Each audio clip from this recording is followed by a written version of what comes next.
I hit Duluth around 4 in the afternoon, late November, running on maybe 3 hours of sleep and whatever was keeping my hands on the wheel. Autopilot, probably. I'd been driving that way for weeks. The lake came into view when I crested the hill on Superior Street. Lake Superior. It stretched out flat and gray under a sky that matched it pretty much exactly, and the whole thing looked like hammered steel. Cold steel. The kind that would split your knuckles if you hit it wrong. Wind came off the water hard enough to rock the truck at the stoplight, and I felt that metallic bite even through the glass. That's when it hit me. The cold. The specific angle of it. I was right back at Park Point Beach in July with my phone buzzing in my pocket, and some kid in swim trunks running up the sand yelling about someone in the water. Stephen, my brother. 19 years old and gone under in water that looked nothing like this. That had been blue and warm and full of people who didn't notice one guy swimming out too far until it was way too late. I gripped the wheel harder, forced my eyes back to the road. The light turned green. I drove. That loop in my head had been running for months. 4 months, 2 weeks, 5 days. I didn't want to count anymore, but I kept doing it anyway. The same 10-second clip. The kid running, the phone buzzing, the lifeguard sprinting past me toward the water, over and over. Sometimes I'd be stocking a furnace filter at the supply warehouse and I'd just stop, wrench in hand, stuck in that same stupid replay. I figured going rigid was better than going soft. Practical. That's what I needed. So 2 days ago, I walked into the HVAC office in Minneapolis and told my supervisor I was done. Didn't give 2 weeks. Didn't explain. He looked at me like I'd lost it, which was probably fair, and I walked out with my tool belt and nothing else. I drove north that night, picked Duluth because it was far enough and I didn't know anybody there. Figured I'd take whatever work showed up and stop thinking for a while. The temp agency was the first place I found. North Shore Temp Staffing. It sat in a strip mall off Central Entrance, squeezed between a vacuum repair shop and a place that sold janitorial supplies in bulk. The sign in the window said, "Walk-ins welcome," so I walked in. Inside it smelled like burnt coffee and copy toner. Fluorescent lights, gray carpet with traffic patterns worn into it. A couple of plastic chairs that looked like they came from a school cafeteria. A woman sat behind the desk, maybe 40, with auburn hair in one of those neat-styled cuts, and a cardigan that had seen a lot of Mondays. Her name tag said Sharon. She looked up when I came in, smiled the customer service smile. "Help you?" "Looking for work," I said. "What's your trade?" "HVAC, facilities maintenance. I can do basic electric, plumbing, some carpentry." She pulled a clipboard out and slid it across the desk. "Fill this out. We've got a few openings. Overnight stuff mostly." I filled it out. Name, previous employer, skills, references I didn't have anymore. I left the emergency contact line blank. Sharon took the clipboard back and scanned it. Her eyes paused on the blank line, but she didn't ask. Just tapped her pen against the desk a couple of times. "You okay with historical properties?" she said. "Sure." Glen Sheen Mansion needs an overnight facilities watch. Touring season just ended, so it's quiet. Mostly you're there to make sure pipes don't freeze, check the building stays secure, handle any maintenance flags. Starts tonight if you're available. I didn't know what Glen Sheen was. Didn't care. Overnight and quiet sounded exactly right. "I'm available," I said. She printed out a single-page job sheet and handed it to me with a key on a brass tag. "Report at 6, main entrance on London Road. Supervisor's name is Josie Bridges. She'll walk you through protocols." That was it. Didn't ask why I left my last job. Didn't ask for a single thing except whether I could start tonight. I took the key. I showed up at 6, right as the sun was dropping behind the trees. Glen Sheen turned out to be this huge old mansion perched on a slope above the lake, all dark brick and sharp roof lines and more windows than anybody needed. It looked like the kind of place rich people built back when having 39 rooms made sense. The grounds were massive. Bare trees everywhere, walkways lined with iron fencing, garden beds mulched over for winter. I parked in the back lot and walked up to the main entrance. The wind was worse up here. It came straight off the lake and hit the side of the building hard enough that I could hear it rattle the windows. The whole place seemed to shift a little, like it couldn't settle. Inside was warmer, quiet in a way that felt heavy, the kind of quiet you get in libraries or funeral homes. My boots made too much noise on the hardwood floors.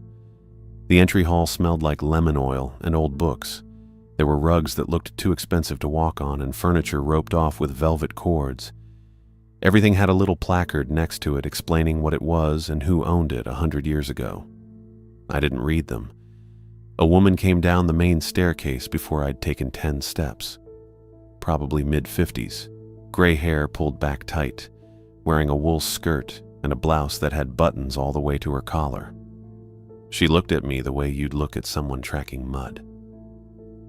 "Albert Castillo," she said. "That's me. Josie Bridges, site manager." She didn't offer her hand, just gestured for me to follow her down a side hallway. "Sharon said you have facilities experience." "Yeah." "Good. Most of what you'll do is monitoring. Thermostats, humidity levels, door checks. There's a logbook in the office. You'll record readings every 2 hours." We walked through a series of rooms that all kind of blurred together. Sitting rooms, parlors, a library with floor-to-ceiling shelves, everything roped off, everything untouchable. Josie kept talking while we walked, rattling off instructions in a clipped voice that didn't leave room for questions. "No visitors after hours. Doors stay locked except the staff entrance you came through. If anything trips the security panel, you call me first, then police. Do not investigate on your own. Do not touch the collection items. Do not move furniture." "Got it," I said. She stopped at a narrow door tucked under the main staircase and pulled it open. Inside was a small office, barely big enough for a desk and a filing cabinet. A space heater sat in the corner next to a coffee pot that looked older than me.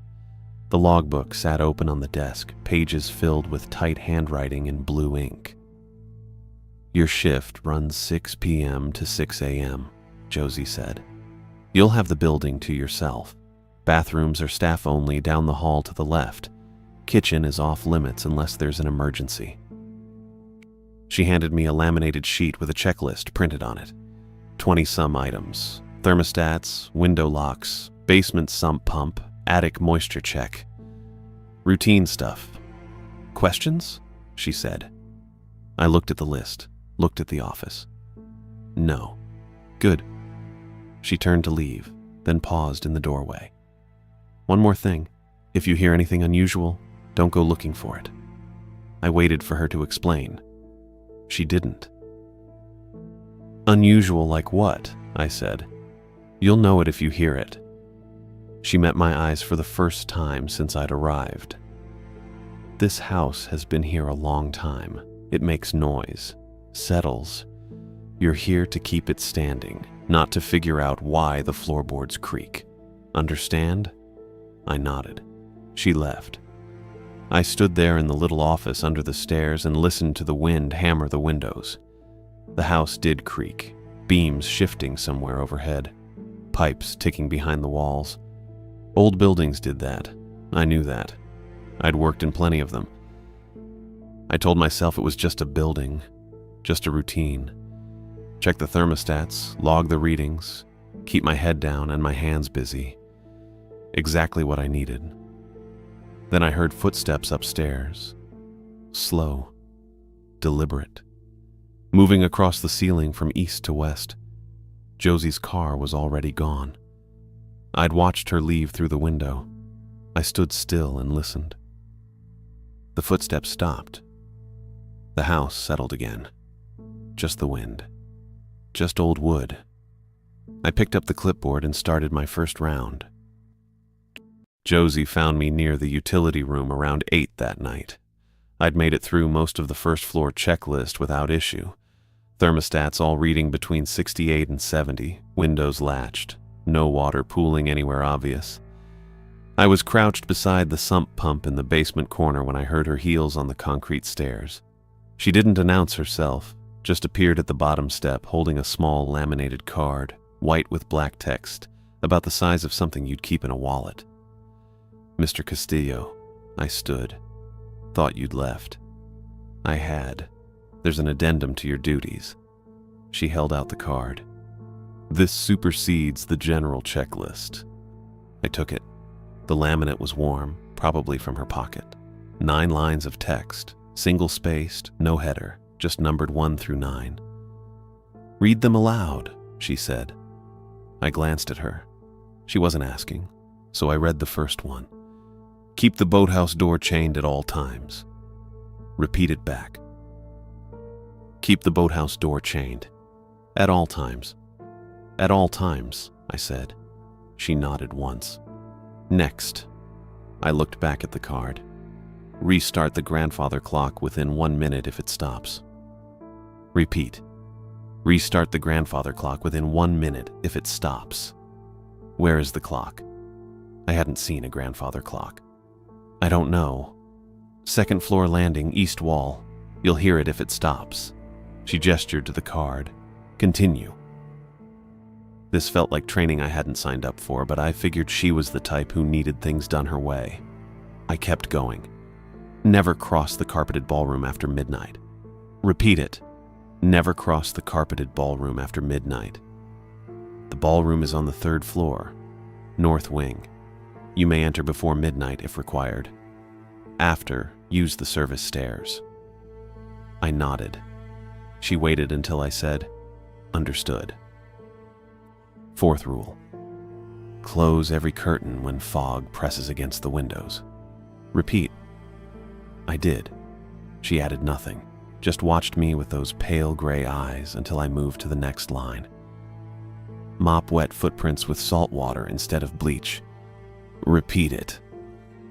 I repeated it. My voice sounded flat in the concrete space. She didn't explain where I'd find salt water or why bleach was off limits. Didn't seem like she planned to. Next. Ignore any voice from the dock. She didn't blink. Repeat. Ignore any voice from the dock. Precisely that. No investigation, no response. Got it. Next. I checked the card again. 3 left. Ring the servant bell once at 2:11 a.m. Repeat it. Ring the servant bell once at 2:11 a.m. The bell is in the kitchen. Pull cord. Single ring. Return to your rounds immediately after. I thought about her earlier instruction that the kitchen was off limits except for emergencies, but I didn't bring it up. She clearly had her system. Next. I read the 8th rule. It was shorter. Do not open the attic hatch between sunset and sunrise. Repeat. I did. She tilted her head slightly, studying me. Then she said, "The hatch is clearly marked. You won't miss it." Okay. Last one. The 9th line was the longest. If you see a figure standing in the garden facing the lake, leave it undisturbed and log the time. I read it back to her word for word. When I finished, she stepped closer and tapped the card with one thin finger. "These are not suggestions, Mr. Castillo. They are conditions of employment. Adherence is mandatory." Understood. "You'll initial here." She produced a pen from her coat pocket and a small spiral notebook, flipped to a page that already had today's date written at the top in her tight handwriting, a line beneath it. I initialed. She took the notebook back, capped the pen, and turned toward the stairs without another word. "Josie." She paused, one hand on the railing. "These rules," I said, "they part of the historical preservation, or they are part of the property management protocol," she said. "That's all you need to know." Then she went upstairs, and I heard the back door latch a minute later. I stood there in the utility room holding the laminated card, reading the list again. Some of it made sense in a stretched sort of way. Old houses near water got fog. Wet footprints probably meant a leak or condensation. A voice from the dock could be trespassers, and maybe the estate had issues with people wandering the grounds. The rest was odd, but not impossible. Rich places had weird rules.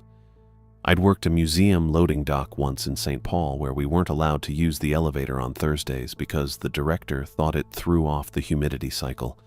People with money got particular about their buildings.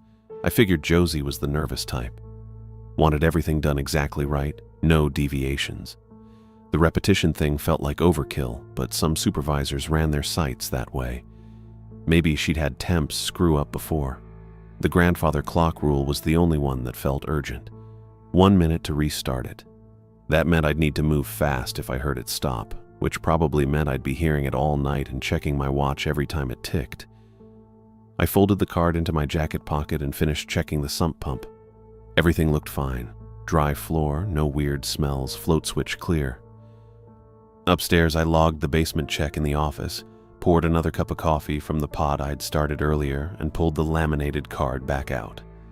I read it 3 more times, committing the list to memory. Then I went looking for the places it mentioned. The grandfather clock was right where Josie said. 2nd floor landing, east wall. Tall, dark wood case, brass face, pendulum swinging slow and steady behind a glass panel. The time matched my watch. I stood there for 30 seconds listening to it tick, loud enough that I'd hear it from the 1st floor if it quit.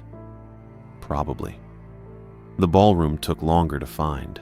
I went up to the 3rd floor using the main stairs, walked north through 2 smaller sitting rooms, and found a set of double doors at the end.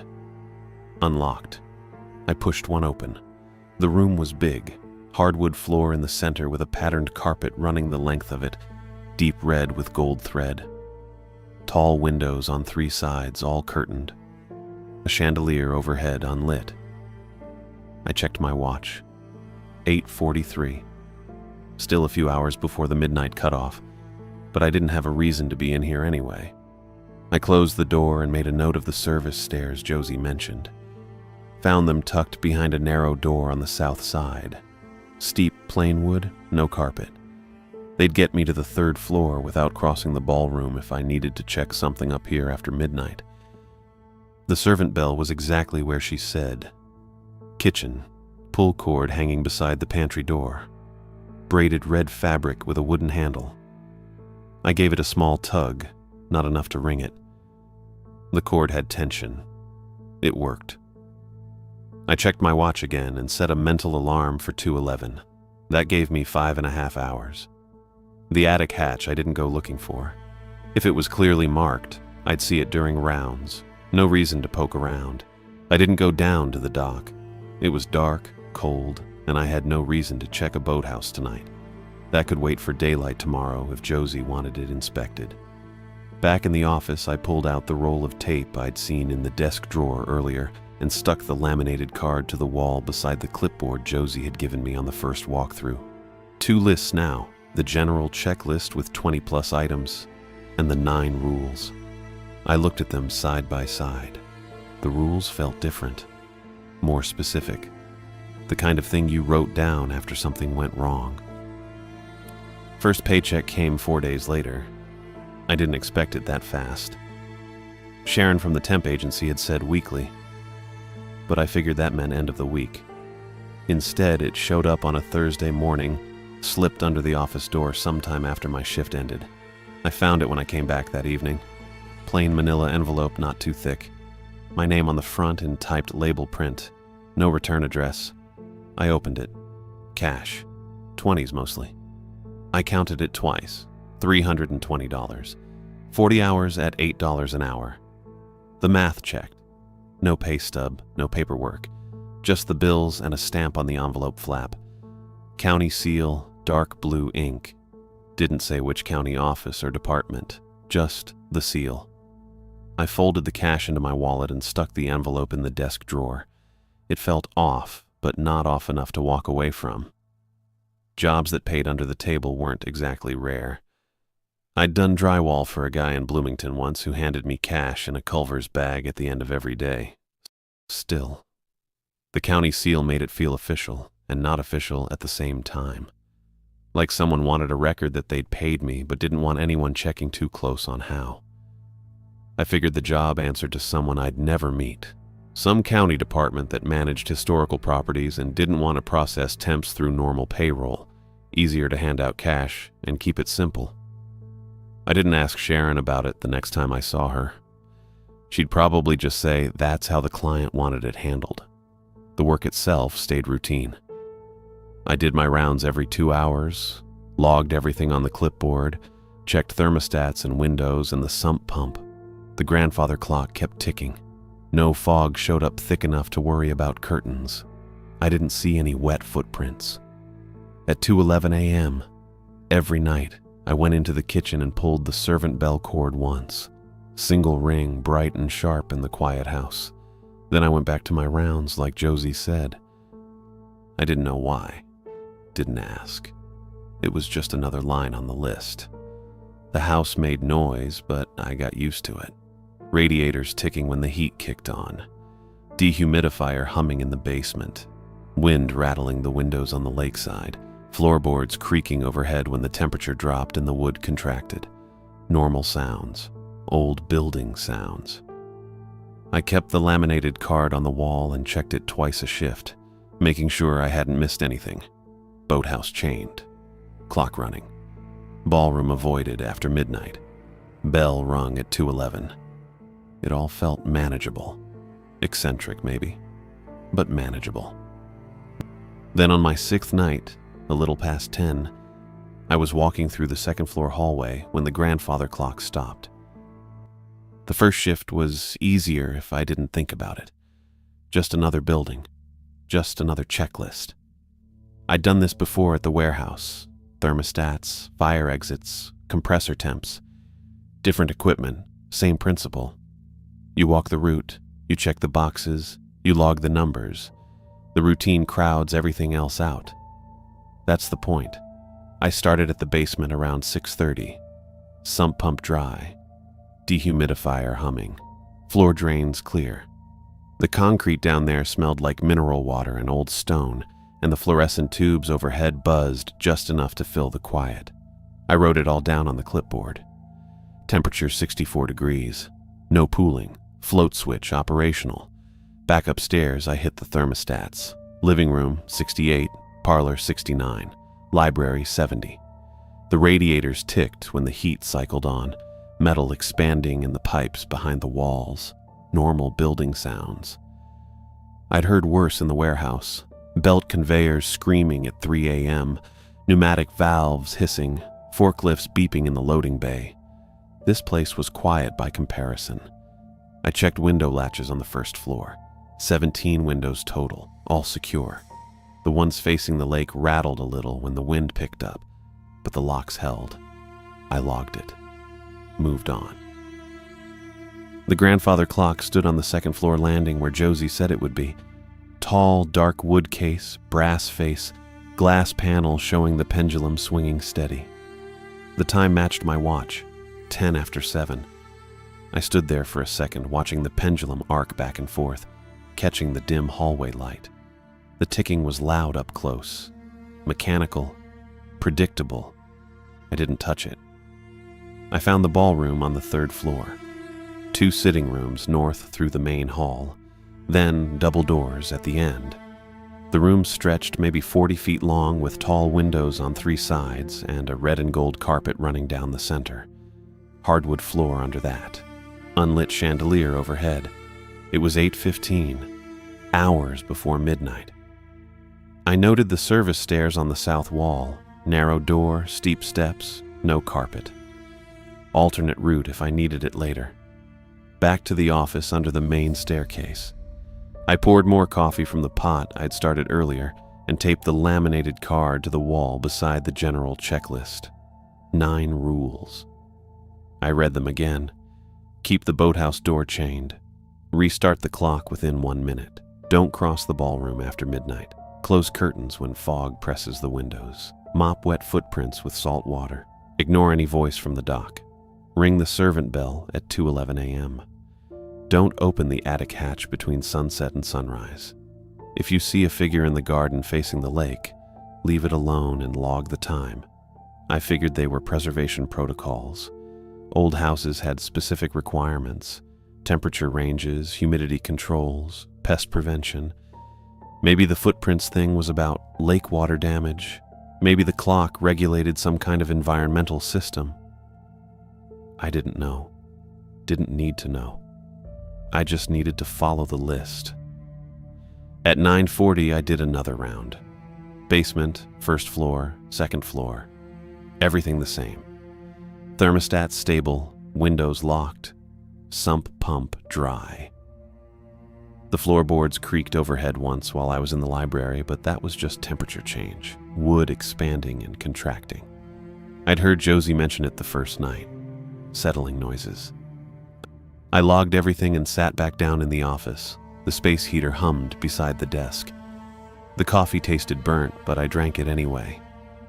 Outside the small window, the grounds were dark except for a single lamppost near the iron fence. I couldn't see the lake from here, but I could hear the wind coming off it, low and constant.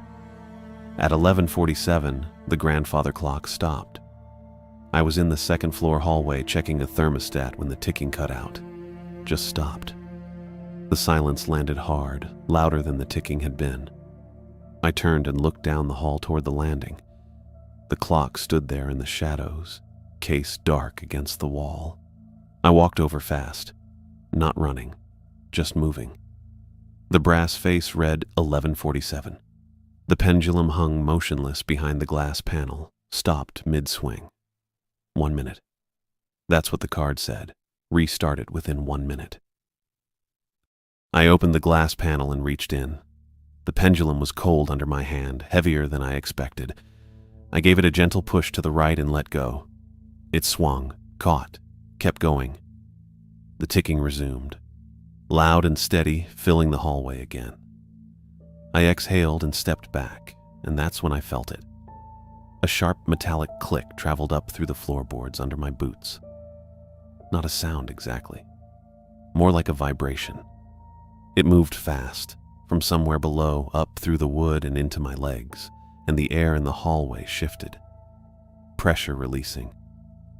The way a sealed room feels when you crack a window. I stood there with my hand still on the clock case.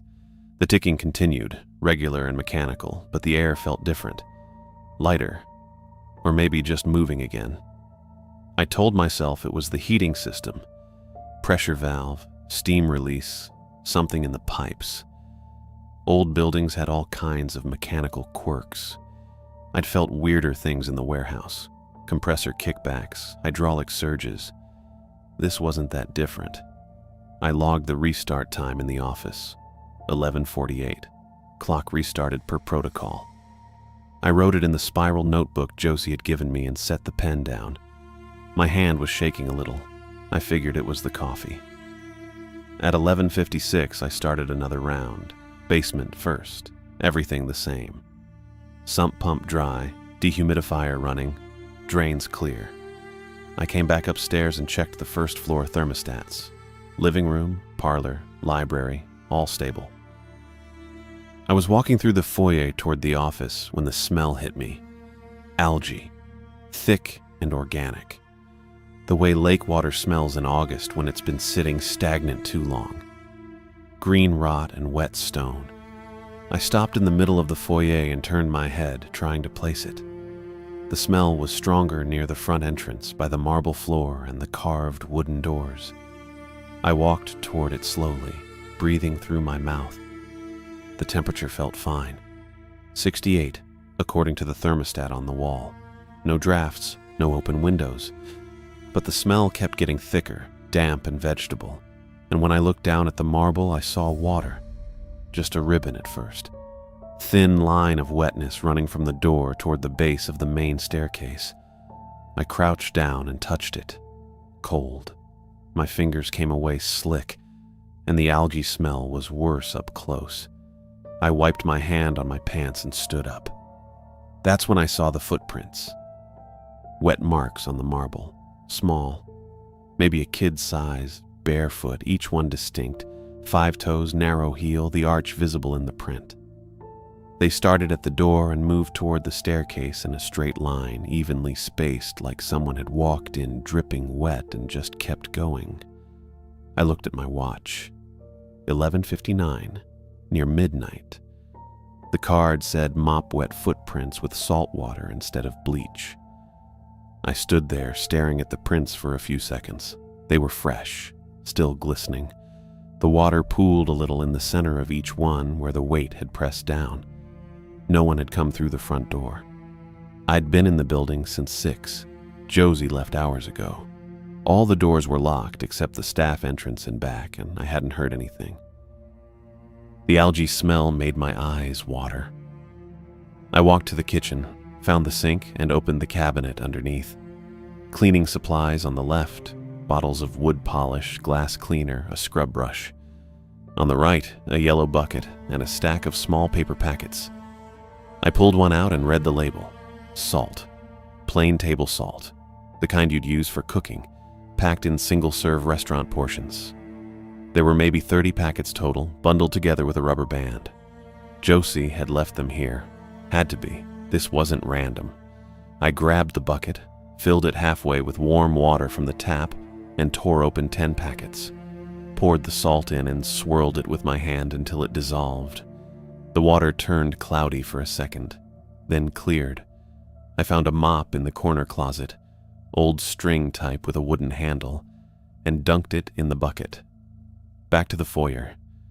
The footprints were still there, maybe a dozen total, leading from the door to the base of the stairs. The algae smell hadn't faded. If anything, it was stronger, like the air itself was wet. I started at the door and worked my way toward the stairs, dipped the mop, wrung it out, dragged it across the first print. The water hissed a little when it hit the marble. Not loud, just a soft sizzle, the way hot oil sounds when you add something cold. I kept going. Second print, third. The mop head turned gray almost immediately, soaking up whatever was in the footprints. Not just water, but something thicker, darker. I wrung it out in the bucket, and the water came off cloudy and faintly green. My arms started shaking around the 8th print. Not from effort exactly, just tension. I was gripping the handle too hard, shoulders locked, breathing shallow. I made myself slow down. Dip, ring, mop. Dip, ring, mop. The prints dissolved under the salt water, edges blurring first, and then the whole shape breaking apart into gray brine that spread thin across the marble and vanished. By the time I reached the staircase, the bucket was half full of gray-green water that smelled worse than the footprints had.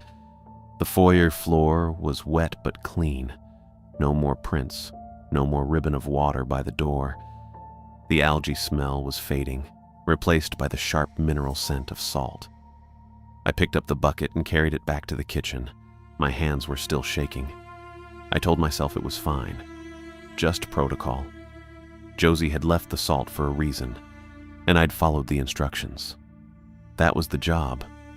There was a utility sink in the back corner of the kitchen, deeper than the main sink, with a wide drain and no faucet. I'd seen it during the first walkthrough.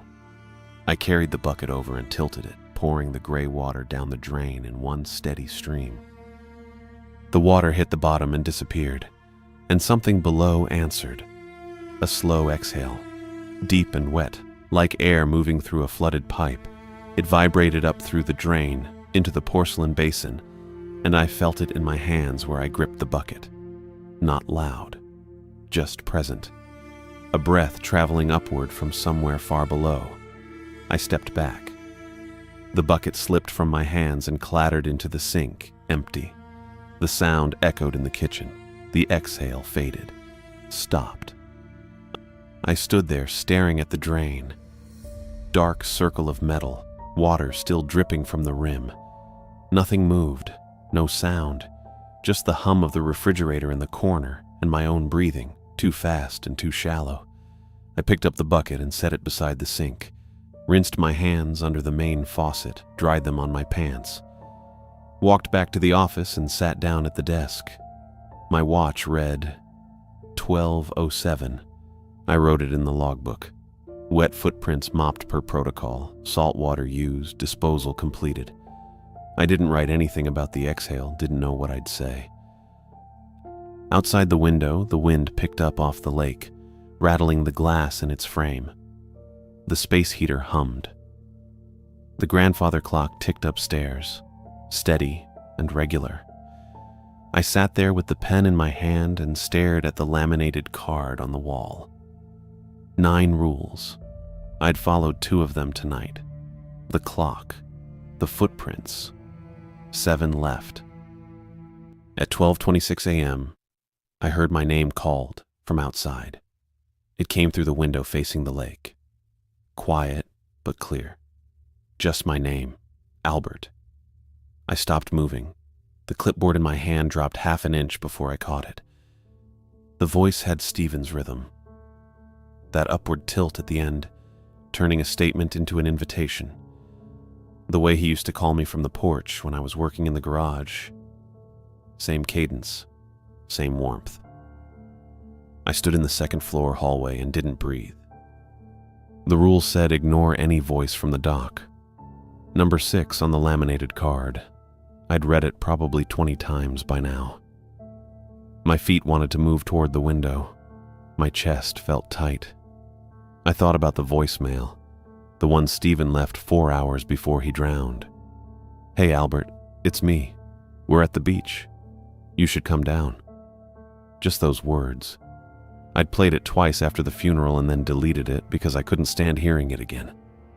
This voice outside had the exact same cadence. I forced myself to turn around. Walked back toward the main staircase. My legs felt wooden. The office felt too exposed. Big window facing the front lawn, no curtains. I needed somewhere with fewer entry points and something to look at that wasn't the lake. There was a small study off the library. I'd seen it during my first walkthrough. No windows, just bookshelves and a narrow desk with a security monitor set up. 3 small screens showing camera feeds from around the property. I locked myself in. The study smelled like dust and old leather. The monitors glowed pale gray in the dark. I pulled the desk chair over and sat down hard. 3 feeds. One showed the front gate and driveway. One showed the back lot where my truck was parked. One showed the shoreline and dock. I stared at the shoreline feed and told myself it was procedure. Just monitoring the property, that's all. The dock stretched out into the lake, a narrow line of weathered wood with a single light at the end. The boathouse sat to the left, dark and squat with the chain visible across the door even on the grainy feed. Nothing moved. I watched for 2 minutes, maybe 3. Then the fog started rolling in. It came off the lake fast, thick and low, spilling over the water like something poured. Not drifting, pouring. Within 30 seconds, it swallowed the boathouse completely. The pier lights turned into blurred halos. The dock faded to a gray smudge. I leaned closer to the screen. The shoreline camera had night vision. Everything showed up in washed-out gray-green, grainy but visible. At the end of the dock, just past the light, there was a figure. I stopped breathing again. It stood facing the mansion, completely still. The proportions were wrong, arms too long, joints too straight. The head tilted at an angle like it was listening for something. I couldn't make out details, just a shape. Human-sized but not human-shaped. The feed flickered once. Static rolled across the screen. When it cleared, the figure had moved. It was right next to the boathouse door now, 20 feet closer than it had been a second ago. No walking. Just there. Positioned exactly where the chain was. I shoved the chair back and stood up. My hands were shaking. The figure didn't move again. It just stood there, head still tilted, facing the building. I looked at my watch. 12:41 a.m. An hour and a half until I had to ring the servant bell. I sat back down, kept my eyes on the monitors. The figure stayed where it was, motionless beside the boathouse. The front gate feed showed nothing. The back lot feed showed my truck and empty pavement. I didn't look away from the screens until 2:10 a.m. At 2:11, I unlocked the study door and walked to the kitchen. My legs felt stiff. I'd been sitting for over an hour without moving, just watching that figure stand there in the fog. The kitchen was cold. The servant bell cord hung beside the pantry door, red fabric slightly frayed at the bottom. I pulled it once. The bell rang sharp and bright, cutting through the silence. I stepped back immediately, just like I'd done every other night. Then I heard the second bell. It came from inside the walls, muffled and distant, like it was ringing underwater or from somewhere far below the house. Same pitch as the servant bell, but softened, dampened. It rang once and stopped. I stood there for 5 seconds. 10. Nothing else happened. I walked back toward the office, passing the main staircase. The grandfather clock ticked steadily on the second-floor landing. Then it stopped. I froze halfway down the hall. No gradual wind down, just an immediate stop, the same way it had quit earlier in the week. I checked my watch. 2:12 a.m., 1 minute after I'd rung the bell. I turned and headed for the stairs, pulling out my notebook to log the restart time. When I reached the second-floor landing, I glanced at the clock. Pendulum stopped mid-swing. Hands frozen at 2:12. I opened the glass panel and pushed the pendulum. It swung once, twice, and the ticking resumed. That metallic click vibrated up through the floor again, same as before. Pressure shift in the air like something unsealing. I logged the time. 2:13 a.m. Then I headed back downstairs to check the study monitors. The screens were dark, all 3 feeds, just black. I tapped the monitor glass, nothing. I checked the power cable, still plugged in. The monitors were on. I could see the faint glow of the backlights, but the feeds were gone. I pressed the button to cycle through cameras. The front gate feed stayed black. The back lot feed stayed black. The third monitor flickered once, then showed the ballroom. I hadn't seen a ballroom camera before. Didn't know there was one. The feed showed the third-floor ballroom from a high-corner angle. The red and gold carpet ran the length of the room, lit by moonlight coming through the tall windows. The moonlight pooled on the carpet in wide, pale patches. It didn't look right. Too thick, too still. It looked like standing water. I stared at the screen for a long time. The image didn't change. Just the ballroom, just the carpet, just that strange pooled light. I backed out of the study and went to the office. My phone was on the desk. I picked it up and tried calling North Shore temp staffing. Sharon's business card was taped to the wall above the desk with the after-hours number written in blue pen. No signal, not even one bar. I'd had 2 bars when I checked it earlier in the shift. Around 9 p.m., I put the phone down and picked up the landline. The mansion had an old corded phone on the desk, beige plastic with a rotary dial. I lifted the receiver and held it to my ear. Static, not dead air, not a dial tone. Static like lake wash, soft and rhythmic, rising and falling like water against a pier. Underneath it, steady and faint, I heard tapping. It matched the rhythm the grandfather clock should have been making. The same interval, the same beat. I held the receiver away from my ear and looked at it. The tapping continued, faint but constant. I hung up. The office felt too quiet. The space heater hummed in the corner. Wind rattled the window glass. I sat down at the desk and stared at the laminated card taped to the wall. 9 rules. I'd followed 6 of them so far tonight. 3 left. At 2:53 a.m., headlights swept across the office window. I stood up from the desk fast enough that the chair rolled back and hit the filing cabinet. I wasn't expecting anyone. Josie had said her role ended for the season after orientation. That was it. Just the checklist and the rules and me alone until 6 a.m. I went to the window and watched a dark sedan pull into the back lot beside my truck. The engine cut. The driver's door opened. Josie stepped out wearing the same wool coat and boots, carrying nothing. Moving like 3 in the morning was a normal time to show up at a mansion on the lake. I didn't know if I was relieved or more on edge.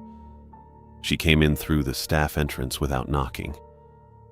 I heard the door close, heard her boots on the hardwood, and then she was standing in the office doorway looking at me with that same unreadable expression she'd had during orientation. "Evening," she said. "Thought you were done for the season." Second night inspection. She stepped inside and pulled off her gloves, one finger at a time. Standard protocol. I didn't move from the window. "You didn't mention that." "Didn't need to." She folded the gloves and tucked them into her coat pocket. "You're still here. That's what matters." She walked to the desk and picked up the spiral notebook I'd been logging in. She flipped it open and scanned the entries. Her eyes moved left to right, slow and methodical. I'd logged the grandfather clock restart at 2:13 a.m. and the servant bell at 2:11 a.m. I'd logged the wet footprints at 12:07 a.m. and the first clock restart at 11:48 p.m. I hadn't logged the voice from the dock or the figure on the monitor or the phone static. Josie turned a page, read, turned another. She didn't comment. Just read each line like she was checking boxes in her head. "Where's the bucket?" she asked. "Kitchen. Utility sink." She set the notebook down and walked out of the office. I followed her. Didn't think about it. Just did. The kitchen was cold and smelled faintly of salt. Josie went straight to the utility sink in the back corner and looked into the basin. The yellow bucket was still there where I'd left it, tipped on its side. A few drops of gray-green water dried along the rim.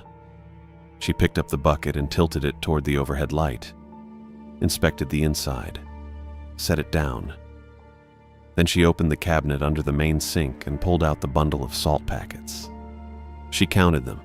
I'd used 10. There were maybe 20 left. "You use salt water," she said, not a question. That's what the card said. "How many packets?" 10. Bucket was half full. She nodded once and put the bundle back under the sink.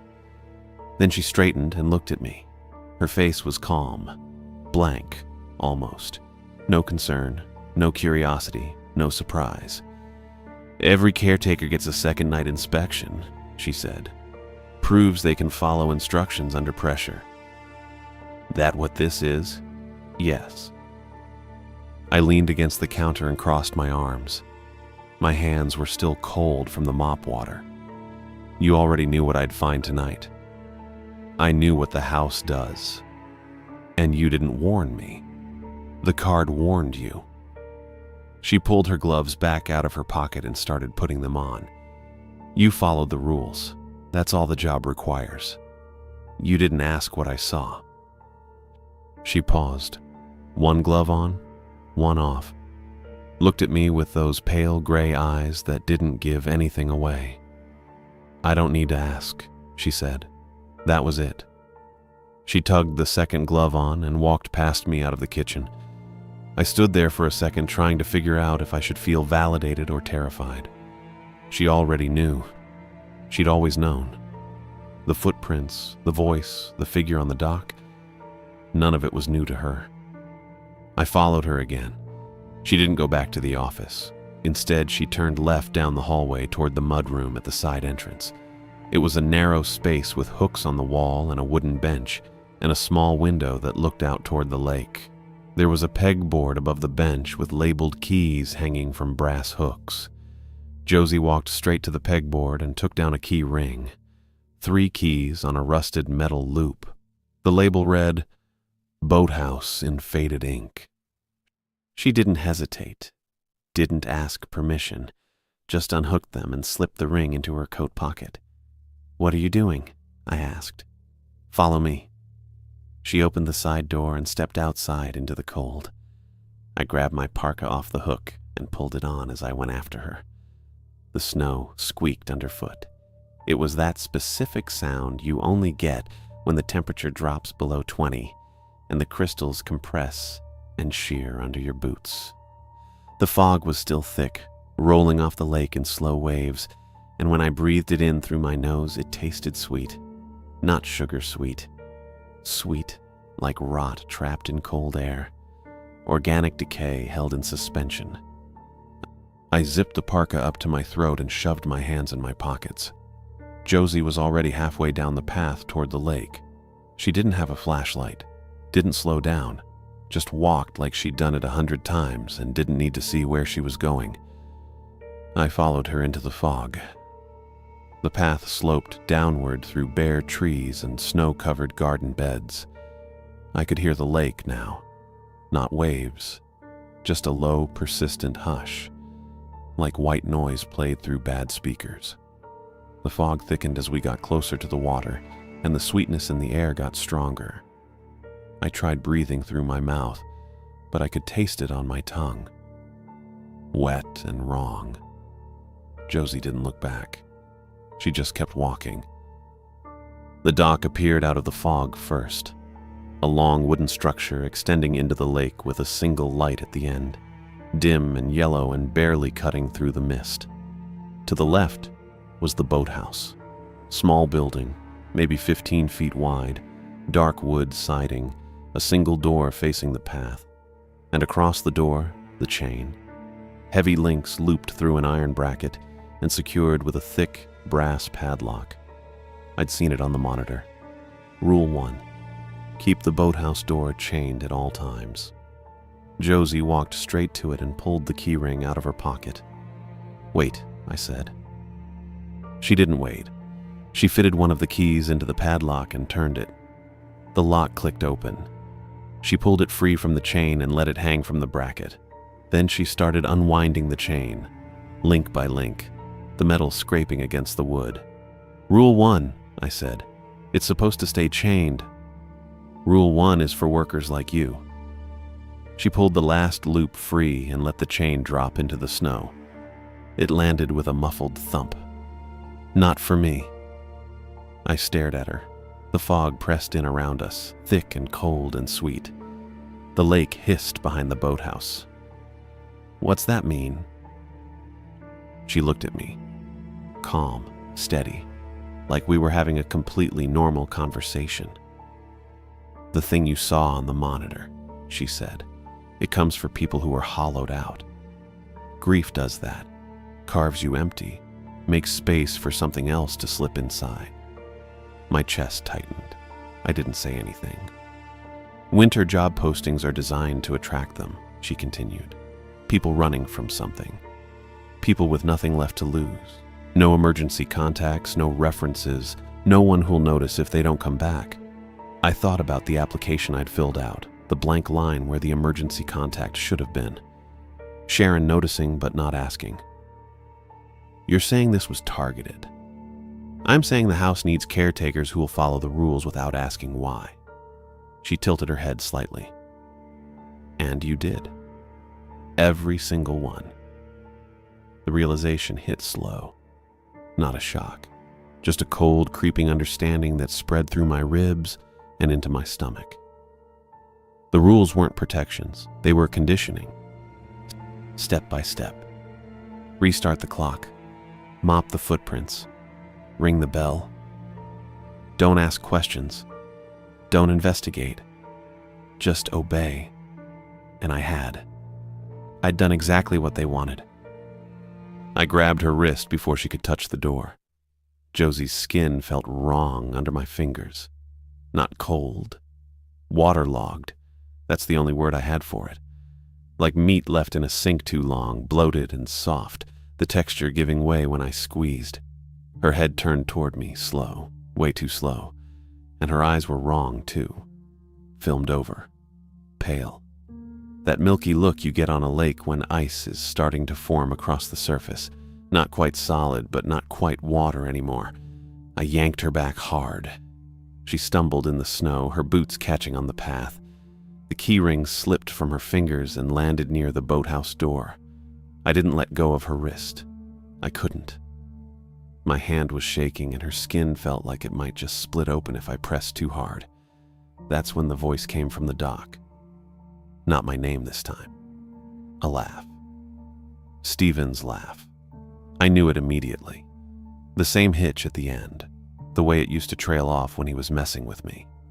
Light, Easy, familiar. The kind of sound that made you want to turn around and see what the joke was. It pushed through the fog like a physical thing, sliding up the path toward us, wrapping around my ribs.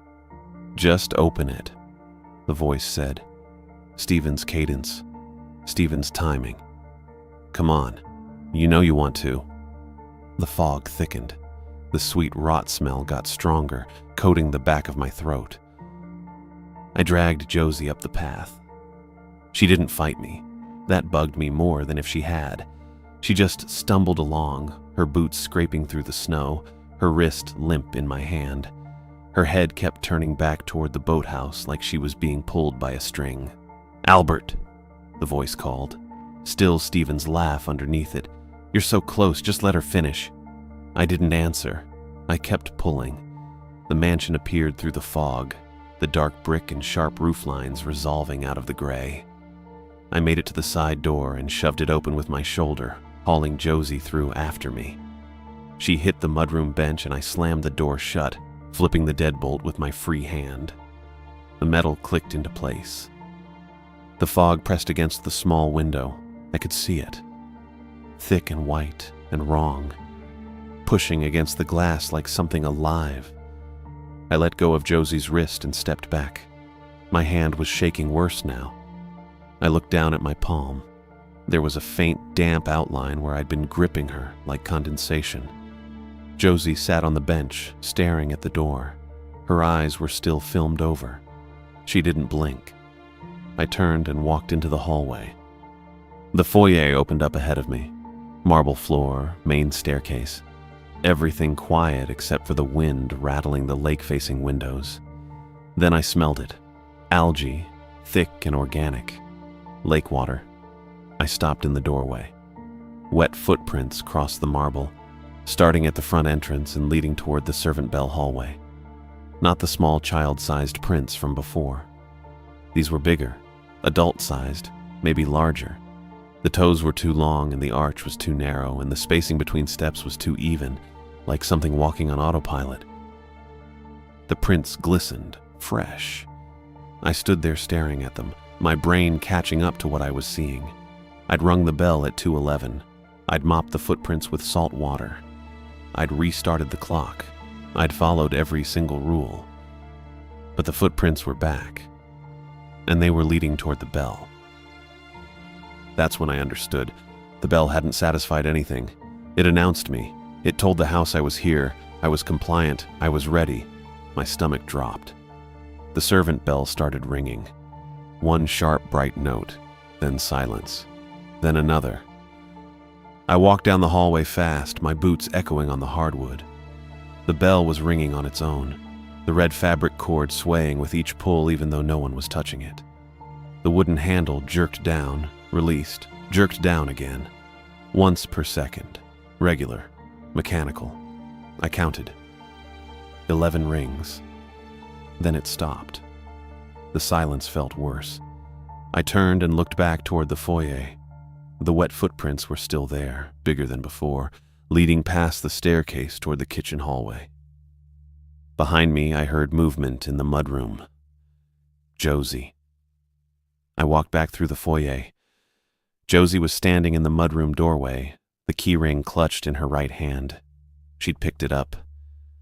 I didn't know when. Her eyes were still pale and filmed, but her mouth was moving, forming words I couldn't hear at first. Then I got close enough. "It'll end," she whispered. Her voice sounded wet, drowned. "Open the door and it'll end. No more grief, no more waiting, just like Stephen." My chest tightened. She took a step toward the side door. The way drowning ended it for him. I grabbed her shoulder and shoved her back against the wall. The keyring clattered to the floor. She blinked, slow. Her mouth kept moving, but no sound came out. I picked up the keys and shoved them into my parka pocket. The metal was cold through the fabric, colder than it should have been. Something clicked in my head then, sharp and clear. The rules weren't protections. I'd figured that out already, but they weren't just conditioning either. They were constraints. The thing outside Whatever was using Stephen's voice, whatever left those footprints, it was bound by the same rules it made me follow. The chain kept it from coming in. The bell kept it on schedule. The clock kept it timed to specific hours. All of it was structure, boundaries. And if those boundaries broke, if it actually got what it wanted tonight, if it fed on someone hollowed out enough to let it in, it wouldn't need the rules anymore. It would stop pretending there were limits. My hands were shaking. I looked at Josie slumped against the wall, her eyes still pale and wrong, and I knew she'd been halfway gone before she ever unlocked that chain. Maybe for years, maybe since the first night she'd worked here. I turned and ran. Through the mudroom, into the hallway, past the wet footprints that were spreading now, pooling wider on the marble. I didn't look at them. I made it to the foyer and hooked left toward the main staircase. The mop was leaning against the wall where I'd left it after cleaning the first set of prints. I grabbed the handle, yellow fiberglass, lightweight. The mop head was still damp and gray. The grandfather clock ticked upstairs. Steady. Regular. 2:13. 2:14. 2:15. Dragging time forward, pulling it toward 2:11 again like the hour could loop if the house wanted it to. I took the stairs, 2 at a time. The second floor landing opened up. Dark wood, tall windows. The grandfather clock standing against the east wall, its brass face reflecting the moonlight coming through the glass. The pendulum swung behind the panel, slow, heavy. Tick, tick, tick. I raised the mop handle over my shoulder and swung it like a bat. The glass panel exploded. Shards sprayed across the landing, tinkling against the hardwood, scattering across the rug. The pendulum jerked and stopped mid-swing. The ticking cut off. I hit it again. The brass face caved inward. The clock hands bent. The wooden case splintered along the side, a long crack running from the top down to the base. I kept swinging. The mop handle snapped on the fourth hit, the fiberglass splintering in my hands.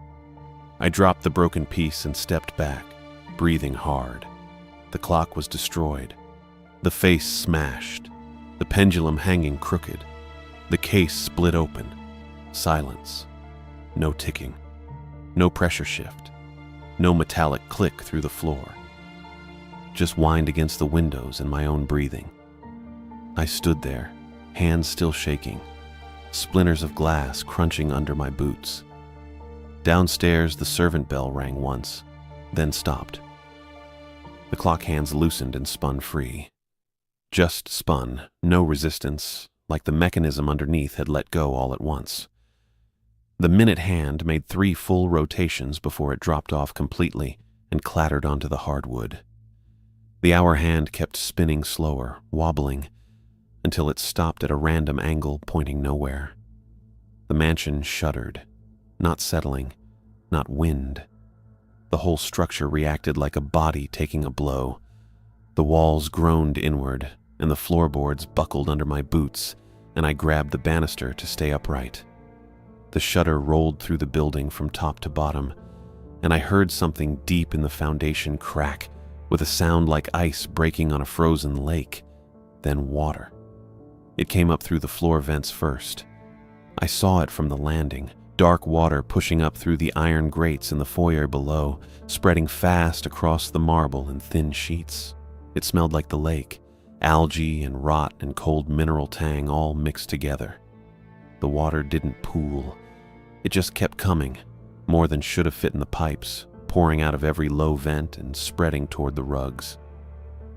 I stepped back from the railing and glass crunched under my heel. The broken clock face reflected nothing now. The pendulum hung crooked and still. Downstairs, I heard the wet sound of water hitting fabric. The entry rug was soaking through, its edges going dark. Water crept under the velvet ropes and toward the base of the main staircase, slow but steady, like it had intention. I ran. Down the stairs, boots slipping on the last 3 steps where water had already reached. I caught myself on the newel post and turned toward the mudroom. Josie was still there, slumped against the wall where I'd shoved her. Her eyes were still filmed over, pale and wrong, and her mouth was moving without sound. Water was seeping under the side door, a thin line creeping across the mudroom tiles toward her boots. I grabbed her arm and hauled her upright. She didn't resist, didn't help either. Her weight was wrong, too heavy, like she was waterlogged all the way through. I dragged her into the hallway and she shuffled along beside me with her head tilted back and her mouth still forming words I couldn't hear. The wet footprints I'd seen earlier were spreading. The narrow prints with the 2 long toes had turned into wide dark pools on the marble, each one bleeding into the next, making a trail that led toward the kitchen hallway. The algae smell was thick enough to choke on. I pulled Josie past the foyer and toward the main staircase. Water was coming up through a floor vent near the library entrance, pooling fast and running toward the center of the house. I didn't know where to go. The office was too exposed. The study had windows. The basement would flood first. Then I remembered the ballroom. Rule 3. Never cross the carpeted ballroom after midnight. I dragged Josie toward the main stairs and started climbing. She came along without resistance, her boots hitting each step a half-second after mine. Her breathing sounded wet. At the second-floor landing, I stepped over the broken glass and kept going. The grandfather clock was a ruined shell now, its case split open and pendulum hanging at an angle. I didn't look at it. 3rd floor. 2 sitting rooms and then the double doors at the north end. I shouldered through them and pulled Josie into the ballroom threshold. The red and gold carpet stretched 40 feet in front of me, lit by moonlight coming through the tall windows. The floor looked dry. No water here yet. I stopped at the edge of the carpet and didn't cross. Josie stood beside me, swaying slightly. Her coat was damp at the hem and her hair had come loose from its bun, hanging in wet strands around her face. Her eyes stayed pale and wrong. I needed salt. I let go of Josie's arm and she stayed upright, still swaying, staring at nothing. I turned and ran back through the sitting rooms, down the main stairs, past the second-floor landing with its shattered clock, and down to the foyer. Water was ankle-deep now, cold enough to bite through my boots. It lapped at the bottom steps and spread across the marble in dark, rippling sheets. The kitchen was on the other side of the foyer. I waded through, each step making soft, splashing sounds, and pushed through the swinging door. The kitchen lights were still on. Water was seeping up through the baseboard vents, pooling under the industrial stove and creeping toward the pantry. I yanked open the pantry door. Shelves of dry goods, canned items, boxes stacked neatly, and on the bottom shelf, beside the bundled salt packets Josie had left under the sink, were 3 large cylindrical containers of Morton salt, the blue ones with the metal spouts. I grabbed all 3, cradling them against my chest, and turned back toward the hallway. The utility sink in the corner was overflowing. Water poured out of the drain in a steady upward stream, filling the basin and spilling onto the floor. I heard that wet exhale again, deep and slow, vibrating up from below. I didn't stop. I pushed back through the swinging door into the foyer. The water was deeper now, halfway to my knees, and it pulled at my legs when I moved. The wet footprints were gone, dissolved into the flood. But I could see something moving near the front entrance, a shape inside the water. Fog pressing against the windows from outside, thick and white, and the water inside rippling like something was pushing through it toward the center of the house. I waded to the staircase and climbed. Water dripped from my pants and boots, leaving a trail. I made it to the 2nd floor, then the 3rd, and ran back through the sitting rooms to the ballroom. Josie was still there, standing exactly where I'd left her, right at the threshold, staring into the empty ballroom with her mouth moving silently. I set 2 of the salt containers on the floor and opened the 3rd. The metal spout pulled up with a click. I tilted the container and poured salt across the threshold in front of the carpet, shaking it back and forth to make the line thick. The salt hissed when it hit the floor. not loud, just a soft, continuous sound like static. I emptied the first container and grabbed the second, pouring it over the same line to make it wider, more solid. A jagged white barrier between the hallway and the ballroom carpet. I stepped back. The salt line was maybe 3 inches wide and ran the full width of the doorway. It looked crude, uneven, but it was there. I heard footsteps below, wet and heavy, slow and deliberate. Coming up the main staircase, I grabbed Josie's arm again and pulled her back from the threshold, away from the salt line.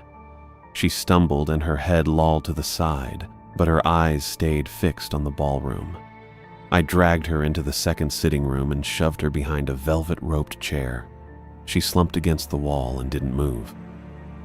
The footsteps reached the second-floor landing, paused, then kept climbing. I stayed in the sitting room doorway, third salt container in my hands, watching the hallway that led to the ballroom doors. The fog came first. It poured through the doorway at the far end like something fluid rolling low across the floor and filling the hallway in seconds. It was thick, white, and it smelled sweet. That same rot smell from outside, but concentrated, trapped inside the walls. Then the figure. It pushed through the fog at the base of the stairs, a shape inside water and mist, darker than the surrounding gray. It didn't walk. It moved forward in a glide, smooth and wrong, with no footsteps now.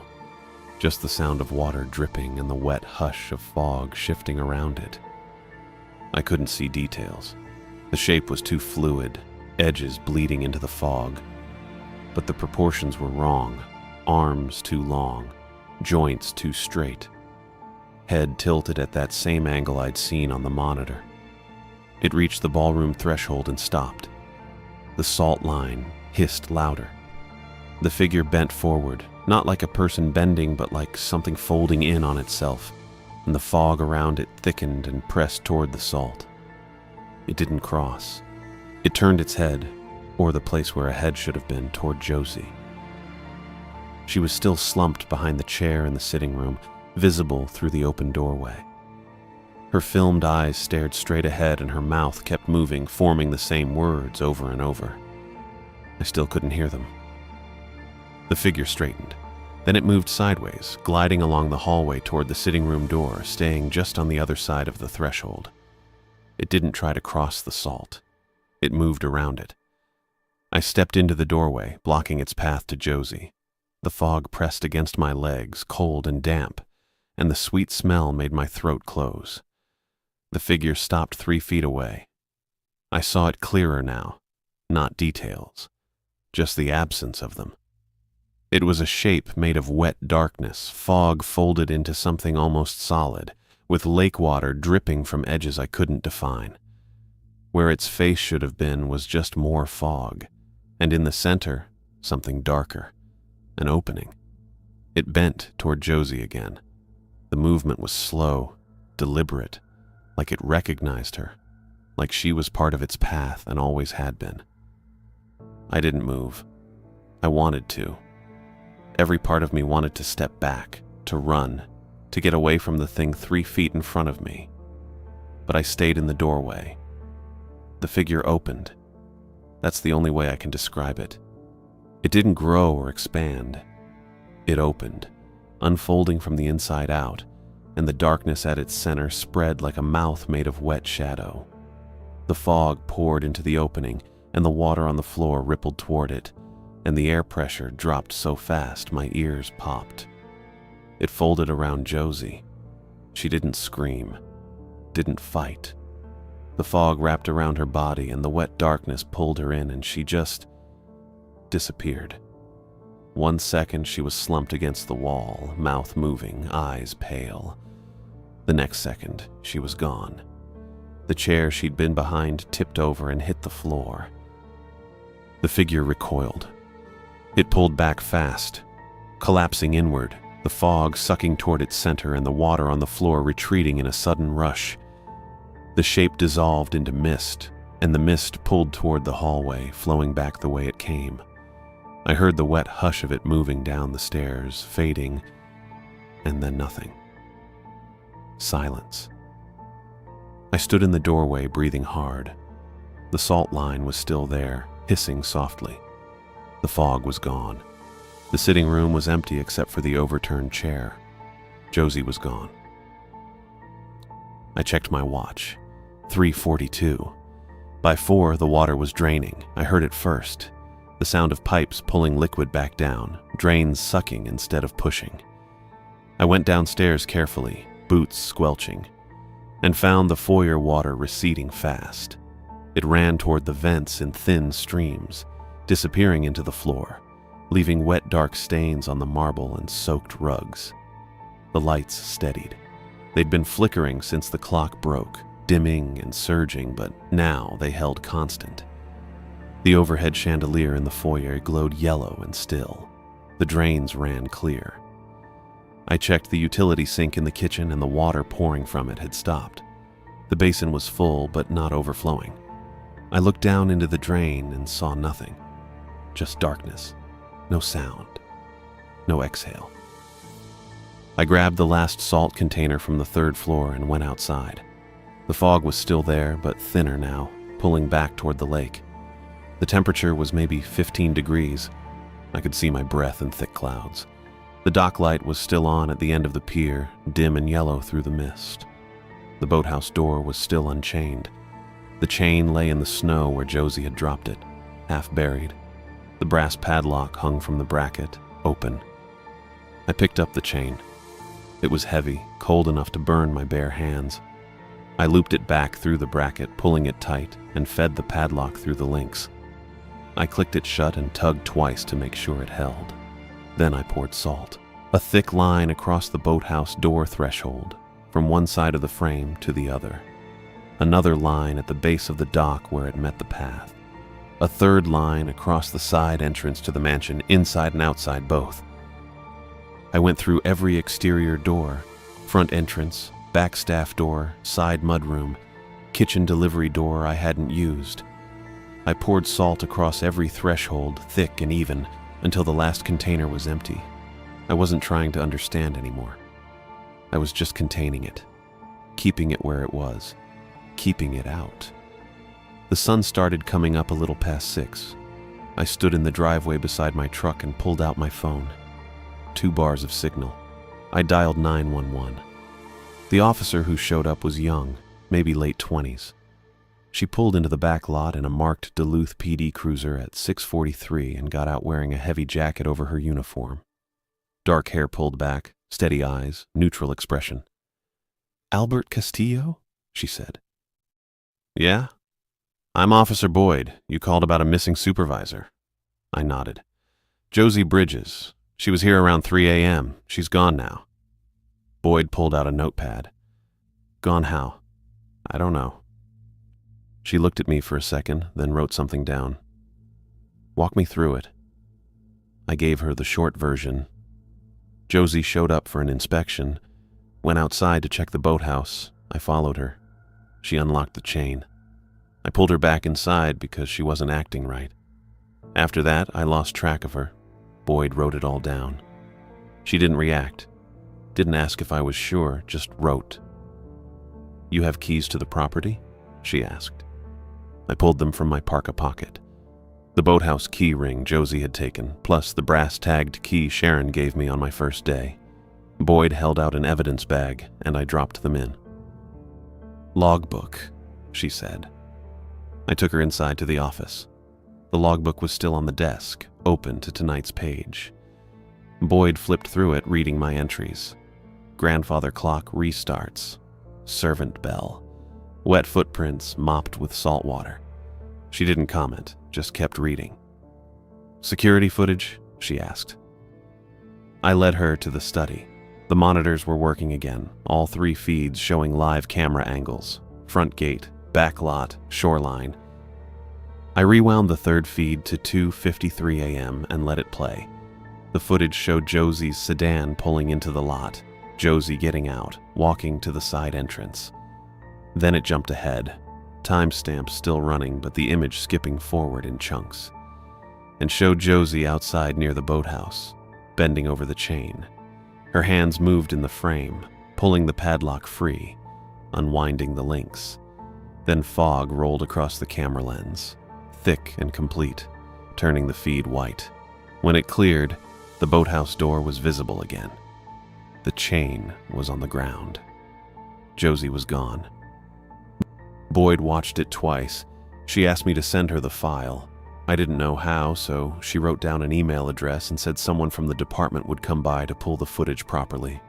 She took the logbook, took the laminated rule card off the wall, took my contact information and told me to stay available for follow-up.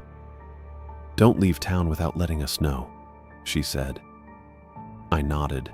She left at 7:18. The clerk showed up at 8:30. Different car, county plates, a sedan, dark blue, pulling into the back lot while I was sitting in my truck with the engine running for heat. A man got out, maybe 50, wearing a county office blazer and carrying a briefcase. He walked to my window and I rolled it down. "Albert Castillo?" "Yeah." "Owen Little, County Property Office." He pulled a card from his pocket and handed it to me. Plain white, black text.